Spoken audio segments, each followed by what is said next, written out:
ಅಂತಲೇ ಹೇಳ್ಬೋದು. ಮೊನ್ನೆ ಅಷ್ಟೇ ಎಲೆಕ್ಷನ್ ಆಗಿದೆ. ನಾನೆಲ್ಲರೂ ಹಿರಿಯರು ಎಲ್ಲ ಸದಸ್ಯರು ಎಲ್ಲ BJP ನಾಯಕರು ಸೇರಿ ನನಗೆ ಅಧಿಕಾರ ಸ್ವೀಕಾರ ಮಾಡಲಿಕ್ಕೆ ಒಂದು ಅವಕಾಶ ಮಾಡಿಕೊಟ್ಟಿದ್ದಾರೆ. ಇವತ್ತು ಎರಡೆರಡು ಖುಷಿ ಏನಂತಂದರೆ ನರೇಂದ್ರ ಮೋದಿ ಅವರು ಕೂಡ ಈ ದಿನ 12 ವರ್ಷಗಳ ಕಂಪ್ಲೀಟ್ ಮಾಡಿ 3ನೇ ಅವಧಿಗೆ ಕಾಲಿಟ್ಟಿದ್ದಾರೆ. ಅದೊಂದು ತುಂಬ ಸಂತೋಷದ ವಿಷಯ. ಅವರ ಹಾದಿಯಲ್ಲೇ ಹೋಗಬೇಕು. ಮತ್ತು ಇನ್ನೊಂದು ಅವ್ರಿಗೆ ಹೆಚ್ಚಿನ ಆಯುಷು ಆರೋಗ್ಯ ಕೊಟ್ಟು ಕಾಪಾಡಲಿ. ಇನ್ನೂ 30 ವರ್ಷ ಅಧಿಕಾರ ಇದೆ. 30 ವರ್ಷ ಸುದೀರ್ಘವಾಗಿ ನಡೆಸ್ಕೊಂಡು ಹೋಗಲಿ ಅಂತ ಕೇಳ್ಕೊತೀನಿ. ಮತ್ತು ನನಗೆಲ್ಲ ಸಹಕರಿಸಿದ ನಮ್ಮ ಸದಸ್ಯರಿಗೂ ಹಾಗೂ ನಮ್ಮ BJP ವಾರ್ಡಿನ ಮತದಾರರಿಗೂ ನನ್ನ ಧನ್ಯವಾದಗಳನ್ನು ತಿಳಿಸ್ತೀನಿ. ನಾನು ಈ ಸ್ಥಾನಕ್ಕೆ ಸ್ವೀಕರಿಸಿದ್ದಕ್ಕೆ ನನಗೆ ತುಂಬ ಖುಷಿಯಾಗಿದೆ. ಇದೇ ಥರ ಒಳ್ಳೆ ಕೆಲಸಗಳನ್ನು ಮಾಡ್ಕೊಂಡು ಹೋಗ್ತೀನಿ. ನನಗೆಲ್ಲ ಸದಸ್ಯರಿಗೂ ಮತ್ತು ಅಶೋಕಣ್ಣನವರಿಗೂ, ಸೀನಣ್ಣನವರಿಗೂ, ಕೃಷ್ಣಾರೆಡ್ಡಿ ಅಣ್ಣನವರಿಗೂ, ಎಲ್ಲರಿಗೂ ನನ್ನ ಹಿರಿಯ ನಾಯಕರಿಗೂ ನಾನು ಧನ್ಯವಾದಗಳನ್ನು ತಿಳಿಸೋಕೆ ಇಷ್ಟ. ಈ ದಿನ ಇಡೀ ಭಾರತದಾದ್ಯಂತ ಒಂದು ಒಳ್ಳೆಯ ಸುದಿನ ಅಂತ ಹೇಳ್ಬೋದು. ಏನಕ್ಕೆ ಅಂದರೆ ನರೇಂದ್ರ ಮೋದಿಯವರು ಇವತ್ತಿನ ದಿನಕ್ಕೆ 12 ವರ್ಷಗಳ ಕಾಲ ಸುದೀರ್ಘವಾಗಿ ಸತತವಾಗಿ ನಿಸ್ವಾರ್ಥವಾಗಿ ಮನೆ ಮಠ ಎಲ್ಲವನ್ನು ಬಿಟ್ಟು ದೇಶಕ್ಕೋಸ್ಕರ ಜನಸೇವೆಯನ್ನು ಮಾಡ್ತಾ ಬಂದಿದ್ದಾರೆ. ಅವರಿಗೆ ಭಗವಂತ ಮೊದಲನೇದಾಗಿ ಆರೋಗ್ಯ, ಆಯಸ್ಸು, ಒಳ್ಳೆಯ ಹೆಸರು ಕೊಡಲಿ ಅಂತ ನಾನು ಭಗವಂತನಲ್ಲಿ ಕೇಳ್ಕೊಳ್ತೇನೆ. ಇಡೀ ವಿಶ್ವವೇ ಈ ದಿನ ನಮ್ಮ ಭಾರತದ ಕಡೆ ನೋಡುವಂತಾಗಿದೆ. ಅದಕ್ಕೆ ಕಾರಣ ಅಂತ ಹೇಳಿದ್ರೆ ನಮ್ಮ ನರೇಂದ್ರ ಮೋದಿಯವರು ಅಂದರೆ ತಪ್ಪಾಗೋದಿಲ್ಲ. ಅದೇ ರೀತಿಯಾಗಿ ನಮ್ಮ ಚಂದಾಪುರ ಪುರಸಭೆಯಲ್ಲಿಯೂ ಸಹ ಮೊನ್ನೆ 8ನೇ ತಾರೀಕಿನಂದು ಚುನಾವಣೆ ನಡೆದಿದೆ ಅಧ್ಯಕ್ಷರ ಒಂದು ಜವಾಬ್ದಾರಿಯ ಸ್ಥಾನಕ್ಕೆ. ಆ ಸ್ಥಾನದಲ್ಲಿ ನಮ್ಮ ಶ್ರೀಮತಿಯವರಾದ ಜ್ಯೋತಿಯವರಿಗೆ ಈ ಒಂದು ಅವಕಾಶವನ್ನು ಕಲ್ಪಿಸಿಕೊಟ್ಟಂತಹ BJPಯ ಎಲ್ಲ ನಾಯಕರಿಗೂ ನಾನು ಧನ್ಯವಾದಗಳನ್ನು ಹೇಳೋಕ್ಕೆ ಇಷ್ಟಪಡ್ತೇನೆ. ಹಾಗೆಯೇ ಎಲ್ಲ ಪುರಸಭಾ ಸದಸ್ಯರಿಗೂ ಸಹ ನಾನು ತುಂಬು ಹೃದಯ ಧನ್ಯವಾದಗಳನ್ನು ಹೇಳೋಕ್ಕೆ ಇಷ್ಟಪಡ್ತೇನೆ. ನಮ್ಮ ವಾರ್ಡಿನ ಎಲ್ಲ ಮತದಾರರಿಗೂ ನಾನು ಸಹ ತುಂಬು ಹೃದಯ ಧನ್ಯವಾದಗಳನ್ನು ಹೇಳೋಕ್ಕೆ ಇಷ್ಟಪಡ್ತೇನೆ. ಇಷ್ಟು ಹೇಳಿ ನನ್ನ ಮಾತನ್ನು ಮುಗಿಸ್ತೀನಿ.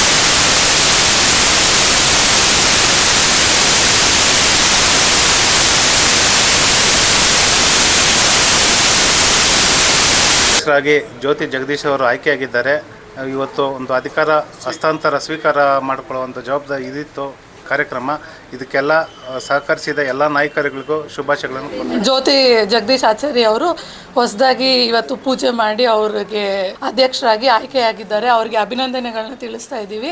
ಹಾಗೂ ಇವತ್ತು ನಮ್ಮ ಪ್ರಧಾನಿ ಮೋದಿಜಿ ಅವರು 12 ವರ್ಷಗಳಿಗೆ ಇವತ್ತು ಅದು ಒಂದು ವಿಶೇಷತೆ ಇದೆ. ಇವತ್ತಿನ ದಿನ ಅವರು ಪೂಜೆ ಮಾಡಿ ನಮ್ಮ ಪುರಸಭೆಗೆ ಇವತ್ತು ಪೂಜೆ ಮಾಡಿದ್ದೀವಿ ಅವ್ರಿಗೂ.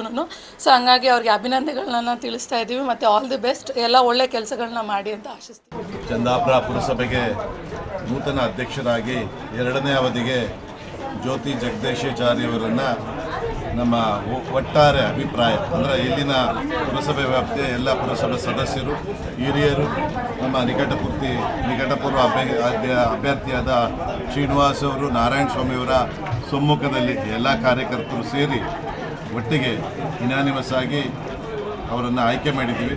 ಅವರು ಇವತ್ತು ಪೂಜಾ ಕಾರ್ಯಕ್ರಮ ಇಟ್ಕೊಂಡಿದ್ದಾರೆ.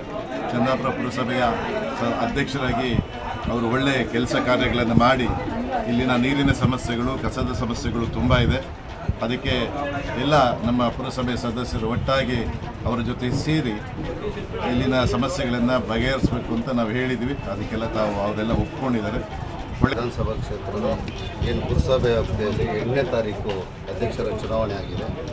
ಅದರ ಮುಂದುವರೆದ ಭಾಗವಾಗಿ ಈ ದಿನ ಏನು ಜ್ಯೋತಿ ಜಗದೀಶ್ ಆಚಾರ್ಯರವರ ಅಧ್ಯಕ್ಷರಾಗಿದ್ದಾರೆ. ಇವತ್ತಿನ ದಿನ ಅವರು ಕಚೇರಿಯಲ್ಲಿ ಒಂದು ಅವರ ಅಧ್ಯಕ್ಷರ ಒಂದು ಪೂಜೆ ಕಾರ್ಯಕ್ರಮವನ್ನು ಇಟ್ಕೊಂಡಿದ್ದಾರೆ. ನಾವೆಲ್ಲ ಬಂದಿದ್ದೀವಿ, ಅವ್ರಿಗೆ ಶುಭವನ್ನು ಕೋರಿದ್ದೀವಿ. ಚಂದಾಪುರ ಪುರಸಭೆಯಲ್ಲಿ ಹಲವಾರು ಸಮಸ್ಯೆಗಳಿದೆ. ಏನು ನೀರಿನ ಸಮಸ್ಯೆ, ಹಲವಾರು ಸಮಸ್ಯೆ, ಅದನ್ನೆಲ್ಲ ಪರಿಹರಿಸಿ ಬಗೆಹರಿಸಿ ಜನಸಾಮಾನ್ಯರಿಗೆ ಒಳ್ಳೇದು ಮಾಡಲಿ ಅಂತೇಳಿ ಅವರಲ್ಲಿ ವಿನಂತಿಯನ್ನು ಮಾಡ್ಕೊಳ್ತೀನಿ. ಭಗವಂತ ಅದಕ್ಕೆ ಅವರಿಗೆ ಆರೋಗ್ಯ, ಆಯುಷು, ಶಕ್ತಿ ನಂಬಿಕೆ ಕೊಡಲಿ. ಮತ್ತು ಅವರಿಗೆ ಮತ ಹಾಕಿ ಅಧ್ಯಕ್ಷರು ಮಾಡಿದಂಥ ಎಲ್ಲ ಭಾರತೀಯ ಜನತಾ ಪಾರ್ಟಿಯ ಸದಸ್ಯರಿಗೂ ಸಹ ಅವರ ಜೊತೆಯಲ್ಲಿ ಕರ್ಕೊಂಡೋಗಿ ಅವರಿಗೆ ಅವರ ವಾರ್ಡಲ್ಲಿ ಅವ್ರದ್ದೇ ಆದ ಏನು ಕಾಮಗಾರಿಗಳು, ಸರ್ವತೋಮುಖ ಅಭಿವೃದ್ಧಿಗೆ ಅವರಿಗೆ ಅಧ್ಯಕ್ಷರಾದಂಥವ್ರು ಒತ್ತನ್ನು ಕೊಡಲಿ, ಆ ಸದಸ್ಯರನ್ನ ಒಳಗೊಂಡು ಜೊತೆಯಲ್ಲಿ ಹೋಗಲಿ, ಮತ್ತು ಎಲ್ಲ ನಾಗರಿಕ ಬಂಧುಗಳಿಗೂ ಅಧ್ಯಕ್ಷರಾಗಿ ಅವರು ಪ್ರೀತಿ ವಿಶ್ವಾಸನ ನಡ್ಕೊಳ್ಳಿ ಅಂತ ತಮ್ಮ ಮಾಧ್ಯಮದಿಂದ ಅವರಿಗೆ ಶುಭವನ್ನು. ನಮ್ಮ ಆನೇಕಲ್ ತಾಲೂಕಿನ ಚಂದಾಪುರ ಪುರಸಭೆಯ ನೂತನ ಅಧ್ಯಕ್ಷರ ಪದಗ್ರಹಣ ಕಾರ್ಯಕ್ರಮ ಹಮ್ಮಿಕೊಳ್ಳಲಾಗಿದೆ. ನಮ್ಮ ಚಂದಾಪುರದ ಜ್ಯೋತಿ ಜಗದೀಶಾಚಾರ್ಯರವರು ಚಂದಾಪುರ ಪುರಸಭೆ ಅಧ್ಯಕ್ಷರಾಗಿ ನೂತನವಾಗಿ ಆಯ್ಕೆಯಾಗಿದ್ದಾರೆ. ಅವರಿಗೆ ನಾವು ಭಾರತೀಯ ಜನತಾ ಪಾರ್ಟಿಯ ಪರವಾಗಿ ಆನೇಕಲ್ ತಾಲೂಕಿನ ಪರವಾಗಿ ಅವರಿಗೆ ತುಂಬ ಹೃದಯ ಅಭಿನಂದನೆ ತಿಳಿಸ್ತಾ ಇದ್ದೇವೆ. ಈ ಒಂದು ಕಾರ್ಯಕ್ರಮದಲ್ಲಿ ನಮ್ಮ ಭಾರತೀಯ ಜನತಾ ಪಾರ್ಟಿಯ ಅಧ್ಯಕ್ಷರಾದಂಥ ಎಸ್.ಆರ್. ಅಶೋಕ್ ಅವರು ಮತ್ತು ಶಕ್ತಿ ಕೇಂದ್ರ ಅಧ್ಯಕ್ಷರಾದಂಥ ಲಕ್ಷ್ಮೀಸಾಗರ ಬಾಬುರೆಡ್ಡಿ ಅವರು ಮತ್ತು ನಿಕಟಪೂರ್ವ ಅಭ್ಯರ್ಥಿಗಳಾದಂಥ ಉಳ್ಳಳ್ಳಿ ಶ್ರೀನಿವಾಸ್ ಅವರು ಹಾಗೂ ಎಲ್ಲ ಮುಖಂಡರು ಮತ್ತು ಭಾರತೀಯ ಜನತಾ ಪಾರ್ಟಿಯ ಕಾರ್ಯಕರ್ತರ ಸಮ್ಮುಖದಲ್ಲಿ ಈ ಒಂದು ಪದಗ್ರಹಣ ಕಾರ್ಯಕ್ರಮ ನೆರವೇರಿದೆ. ಅವರಿಗೆ ಆ ದೇವರು ಒಳ್ಳೆಯ ಉತ್ತಮವಾದ ಕಾರ್ಯಕ್ರಮಗಳು ಮತ್ತು ಕೆಲಸ ಕಾರ್ಯಗಳನ್ನು ಸಾರ್ವಜನಿಕರಿಗೆ ನೀಡಲಿ ಅಂತೇಳಿ ದೇವರ ಒಳ್ಳೆಯದಾಗಲಿ. ಭಾರತೀಯ ಜನತಾ ಪಾರ್ಟಿಯ 18ನೇ ವಾರ್ಡ್ನ ಜ್ಯೋತಿ ಜಗದೀಶಾಚಾರ್ಯವರು ಅವಿರೋಧವಾಗಿ ಆಯ್ಕೆಯಾಗಿದೆ. ಭಾರತೀಯ ಜನತಾ ಪಾರ್ಟಿಯ ಎಲ್ಲ 17 ಸದಸ್ಯರು ಬಂದು ಹಾಗೂ ನಮ್ಮ ಕೇಂದ್ರ ಮಾಜಿ ಸಚಿವರಾದ ಎನ್ ನಾರಾಯಣಸ್ವಾಮಿ ಅವರು ಹಾಗೂ ನಿಕಟಪೂರ್ವ ಅಭ್ಯರ್ಥಿಯಾದ ಉಳ್ಳಳ್ಳಿ ಶ್ರೀನಿವಾಸ್ ಅವರು ಮತ್ತು ಮಂಡಲ ಅಧ್ಯಕ್ಷರಾದ ಅಶೋಕ್ ರೆಡ್ಡಿ ಅವರು ಮತ್ತು ಚಂದಾಪುರ ಪುರಸಭೆ ಹಿರಿಯರಾದಂಥ ಕೃಷ್ಣಾರೆಡ್ಡಿ ಅವರು ಹಾಗೂ ಬಿ ರಾಜು ಅವರು ಸೋಮಶೇಖರ್ ರೆಡ್ಡಿ ಅವರು ಅವರ ಸಮ್ಮುಖದಲ್ಲಿ ಹಾಗೂ ಇನ್ನು ಇತರೆ ಚಂದಾಪುರದ ನಾಗರಾಜ್ ರೆಡ್ಡಿ ಅವರು ಮತ್ತು ನಂಜಾರೆಡ್ಡಿ ಅವರ ಸಮ್ಮುಖದಲ್ಲಿ ಆಯ್ಕೆ ಪ್ರಕ್ರಿಯೆ ನಡೆದಿದ್ದು ಇನ್ನೂ ಉಳಿದ ಅಭ್ಯರ್ಥಿಗಳು ಇದ್ದಾರೆ. ಅವ್ರಿಗೂ ಸಹ ಮುಂದಿನ ದಿನಗಳಲ್ಲಿ ಒಂದು ಅವಕಾಶಗಳನ್ನು ಮಾಡಿಕೊಡ್ತೀವಿ ಅಂತ ಹೇಳಿದ್ದಾರೆ. ಅದೇ ರೀತಿಯಾಗಿ ಈಗಾಗಿರ್ತಕ್ಕಂಥ ಜ್ಯೋತಿ ಜಗದೀಶಾಚಾರ್ಯವರು ಉತ್ತಮ ಆಡಳಿತವನ್ನು ನೀಡಲಿ ಹಾಗೂ ಎಲ್ಲ ಪುರಸಭೆ ಸದಸ್ಯರು ಅವರಿಗೆ ಉತ್ತಮವಾದ ಸಾಥನ್ನು ಕೊಟ್ಟು ಚಂದಾಪುರ ಪುರಸಭೆಯ ವ್ಯಾಪ್ತಿಯಲ್ಲಿರ್ತಕ್ಕಂಥ ಒಂದು ಜ್ವಲಂತ ಸಮಸ್ಯೆಗಳಿಗೆ ಒಂದು ಪರಿಹಾರವನ್ನು ನೀಡಲಿ ಅಂತ ನಾನು ಅವರಲ್ಲಿ ಹೇಳ್ತಾ ಜೈ ಹಿಂದ್.